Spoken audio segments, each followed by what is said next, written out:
Time and work నుంచి 6 model క్వశ్చన్స్ని ఇప్పుడు మనం చూసుకుందాం. 15 men ఆర్ 25 women ఒక వర్క్ని 22 daysలో కంప్లీట్ చేస్తారు. సో ఫస్ట్ మనం మ్యాన్ ఎఫిషియన్సీ ఉమెన్ ఎఫిషియన్సీని ఫైండ్ అవుట్ చేద్దాం. 15 men equal to 25 women. So 5 3s 5 5s, man efficiency is 5, women efficiency is 3. So దాని నుంచి మనం టోటల్ వర్క్ను ఫైండ్ అవుట్ చేయొచ్చు, ఐదర్ మ్యాన్ ఆర్ ఉమెన్ తీసుకొని. సో 15 men పర్ డేకి 5 units చేస్తే ఇట్లా ఎన్ని డేస్ వర్క్ చేస్తారు? 22 days. ఇది టోటల్ వర్క్ అవుతుంది. అయితే ఈ వర్క్ని 9 men, so men efficiency is 5 and 18 women, women efficiency is 3. So వీళ్ళు ఎన్ని డేస్లో ఫైండ్ అవుట్ చేస్తారు? నెంబర్ ఆఫ్ డేస్ని మనం ఫైండ్ అవుట్ చేయాలి. 9 5s 45 plus 18 3s 54. 45 plus 54 is 99.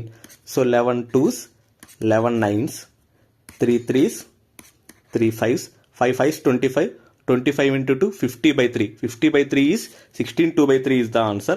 ఈ